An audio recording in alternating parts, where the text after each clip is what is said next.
എല്ലാവർക്കും health glow and ടേസ്റ്റിലേക്ക് വീണ്ടും സ്വാഗതം. ഞാൻ ജിസ ജോർജ്. നിങ്ങൾ ഒരു 40-നും 60-നും വയസ്സ് ഇടയ്ക്കുള്ളതാണോ, അല്ലെങ്കിൽ നിങ്ങളുടെ ഭാര്യയോ സിസ്റ്ററോ അമ്മയോ ഫ്രണ്ടോ ആരെങ്കിലും ഈ ഒരു ഏജിലുള്ളതാണെങ്കിലും ഈ വീഡിയോ നിങ്ങൾക്കുള്ളതാണ്. കാരണം ഇന്ന് നമ്മൾ സംസാരിക്കാൻ പോകുന്നത് മെനോപോസിനെ കുറിച്ചാണ്. നമ്മൾ പ്രഗ്നൻസി കഴിഞ്ഞ് പോസ്റ്റ്മോർട്ടം ഡിപ്രഷൻ വരും, ആ ഒരു ഫേസ് ഹാൻഡിൽ ചെയ്യാൻ നമുക്ക് വേറെ ആൾക്കാരുടെ ഹെൽപ്പ് വേണം എന്ന് പറയുന്നത് പോലെ തന്നെയാണ് ഈ ഒരു മെനോപോസിലൂടെ കടന്നു പോകുന്ന സ്ത്രീകൾക്ക് നമ്മളുടെ ഒരു support, mental and physical support ഭയങ്കര ഇമ്പോർട്ടൻ്റ് ആണ് കേട്ടോ. കാരണം മെനോപോസ് എന്ന് പറയുന്ന ഒരു അസുഖമല്ല, പക്ഷെ അത് നമ്മുടെ ജീവിതത്തിൻ്റെ ഒരു പുതിയ അധ്യായമാണ്.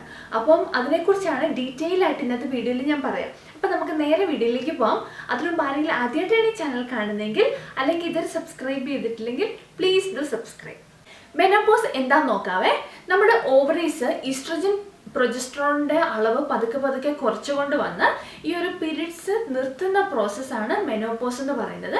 ഇത് യൂഷ്വലി 45 മുതൽ 55 വയസ്സായ സ്ത്രീകളിലാണ് നടക്കുക കേട്ടോ.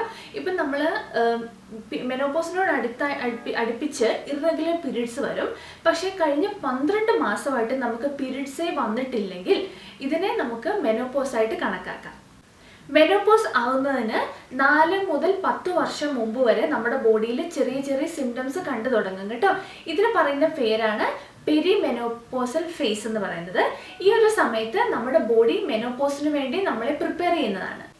ഇനി മെനോപോസിൻ്റെ സിംറ്റംസ് നോക്കാവേ. ഞാൻ ഇതിൻ്റെ റിലേറ്റഡ് ആയിട്ടുള്ള കുറച്ച് റിസർച്ച് ആർട്ടിക്കിളൊക്കെ വായിച്ചു. അപ്പം ആ ഒരു സ്റ്റഡിയിൽ മെനോപോസിനോട് ഈ ഒരു 45 to 55 ഏജിലുള്ള സ്ത്രീകളിൽ നടത്തിയ പഠനമാണിത്. അപ്പം അവരിൽ മെനോപോസിന് മുമ്പായിട്ട് 86% ആൾക്കാരിലും ഈ ഒരു മെനോപോസിൻ്റെ സിംറ്റംസ് കണ്ടു.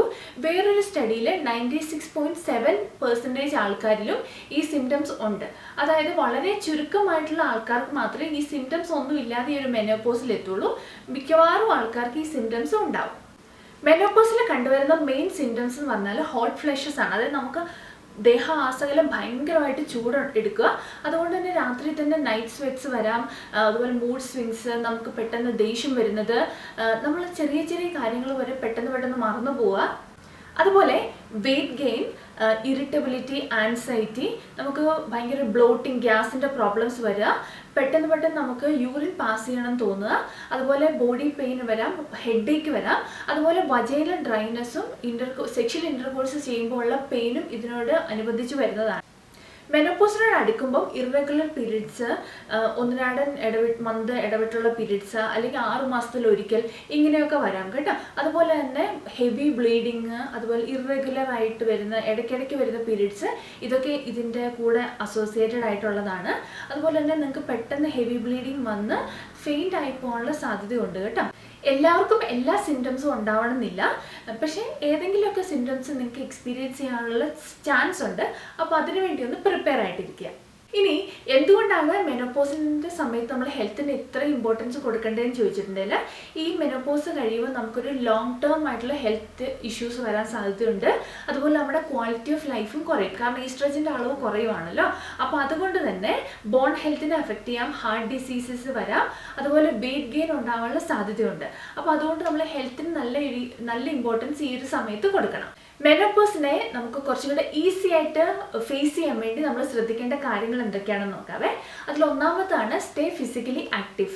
നമ്മൾക്ക് അറിയാമല്ലോ, ബോണിൻ്റെ ഹെൽത്ത്, നമ്മുടെ വെയ്റ്റ് ഗെയിൻ ഉണ്ടാവാൻ സാധ്യതയുണ്ട്. അതുപോലെ നമ്മുടെ മെൻ്റൽ ഹെൽത്തിനെയൊക്കെ ഈ ഒരു മെനോപോസ് എഫക്റ്റ് ചെയ്യും. അതുകൊണ്ട് തന്നെ നമ്മൾ ദിവസം ഒരു 30 മിനിറ്റ് നടക്കാൻ വേണ്ടി ശ്രമിക്കാം. ഇല്ലെങ്കിൽ കുറച്ച് വെയ്റ്റ് ട്രെയിനിങ് എക്സസൈസസ്, അല്ലെങ്കിൽ നിങ്ങളൊരു പുതിയൊരു ഹോബി കണ്ടുപിടിക്കുക. അങ്ങനെ ഒന്ന് ഫിസിക്കലി ഒന്ന് ആക്റ്റീവ് ആയിട്ടിരിക്കാൻ പ്രത്യേകം ശ്രദ്ധിക്കുക. രണ്ടാമത്തേതാണ് ഈറ്റ് സ്മാർട്ട്. നമുക്ക് ജങ്ക് ഫുഡ്, അതുപോലെ ഷുഗർ ഒക്കെ ഒന്ന് കുറച്ചിട്ട് കൂടുതലായിട്ട് പ്രോട്ടീൻ, കാൽസ്യവും വൈറ്റമിൻ ഡി ഒക്കെ അടങ്ങിയ ഫുഡ് നന്നായിട്ട് കഴിക്കാൻ ശ്രമിക്കുക. ഈസ്ട്രജൻ്റെ അളവ് കുറയുന്നതുകൊണ്ട് തന്നെ സോയാബീൻ, അതുപോലെ ഫ്ലാക്സ് സീഡ് ഒക്കെ നമ്മുടെ ഫുഡിൽ ഉൾപ്പെടുത്തുന്നത് നല്ലതാണ്. നമ്മൾ ദോശമാവൊക്കെ കൂത്ത് വയ്ക്കുമല്ലോ, ആ ഒരു സമയത്ത് നമുക്ക് കുറച്ച് ഫ്ലാക്സ് സീഡ് അതുപോലെ സോക്ക് ചെയ്ത് വെക്കാം. ഇല്ലെങ്കിൽ ഫ്ലാക്സ് സീഡ് നന്നായിട്ട് ഇളക്കി നന്നായിട്ടൊന്ന് പാനിലിട്ടൊന്ന് വറുത്തിട്ട് അത് ഒന്ന് പൊടിച്ച് വെച്ചിട്ടുണ്ട്. നമ്മൾ ഫുഡിൻ്റെ കൂടെ ഈ ഒരു പൊടി ആഡ് ചെയ്ത് കഴിക്കുന്നതും നല്ലതാണ്. അടുത്തതാണ് സ്ലീപ്പ് കെയർ. ഈ ഒരു സമയത്ത് സ്ലീപ്പിൻ്റെ ഒത്തിരി ഡിസ്റ്റർബൻസസ് വരുന്നത് കൊണ്ട് തന്നെ നമ്മൾ ഉറങ്ങാൻ പോകുന്ന ആ ഒരു ബെഡ്റൂം കുറച്ചൊന്ന് കൂളാക്കി വെക്കാൻ വേണ്ടി പ്രത്യേകം ശ്രദ്ധിക്കുക. അതുപോലെ തന്നെ ജേർണലിംഗ് നല്ലൊരു മെത്തഡാണ് കേട്ടോ. നമ്മുടെ ആൻസൈറ്റിയും സ്ട്രെസ്സും ഒക്കെ ഒന്ന് കുറയ്ക്കാൻ ജേർണലിംഗ് ഹെൽപ്പ് ചെയ്യും. അതുപോലെ ബ്രീത്തിങ് ടെക്നിക് നമ്മൾ ചെയ്യേണ്ടത് 4 എന്ന് എണ്ണി നമ്മൾ നന്നായിട്ട് ബ്രീത്തിങ് ചെയ്യുക. എന്നിട്ടൊരു 7 എന്ന് എണ്ണി അതുവരെ ഹോൾഡ് ചെയ്യുക. പിന്നെ 8 എണ്ണി എക്സേൽ ചെയ്യുക. ഓക്കെ, അപ്പോൾ ഇങ്ങനെ ഒരു സെറ്റ് വെച്ച് 4 പ്രാവശ്യം ചെയ്യുമ്പോഴത്തേക്ക് നമ്മളെ ഒന്ന് കാം ഡൗൺ ചെയ്യാൻ ഇത് ഹെൽപ്പ് ചെയ്യും. അതുപോലെ തന്നെ ഒരു കോൺസ്റ്റന്റ് സ്ലീപ്പ് സ്കെഡ്യൂൾ ഫോളോ ചെയ്യാൻ വേണ്ടി പ്രത്യേകം ശ്രദ്ധിക്കുക കേട്ടോ. ഒരേ സമയത്ത് ഉറങ്ങി ഒരേ സമയത്ത് എഴുന്നേക്കാനും ശ്രദ്ധിക്കുക. അടുത്തതാണ് നമ്മൾ കൂടുതലായിട്ട് ഇതിനെക്കുറിച്ച് ബാക്കിയുള്ളവരോട് സംസാരിക്കാം. നമ്മൾ ഫേസ് ചെയ്യുന്ന ഫിസിക്കലി അല്ലെങ്കിൽ മെൻ്റലി നമ്മൾ ഫേസ് ചെയ്യുന്ന പ്രോബ്ലംസ് നമ്മുടെ ഫാമിലി മെമ്പേഴ്സിനോട്, ഫ്രണ്ട്സിനോട്, കൊളീഗ്സിനോടൊക്കെ ഷെയർ ചെയ്യാനും, അതായത് പ്രോപ്പറായിട്ട് നമ്മളെ കേൾക്കുന്ന ആരോട് നമ്മളെ കരുതുന്ന ആൾക്കാരോട് ഇതൊന്ന് ഷെയർ ചെയ്യാനും ആവശ്യമാണെങ്കിൽ മെഡിക്കൽ ഹെൽപ്പ് എടുക്കാനും പ്രത്യേകം ശ്രദ്ധിക്കുക. ഇനി പോസിറ്റീവ് സൈഡ് ഓഫ് മെനോപോസ് നോക്കാം കേട്ടോ.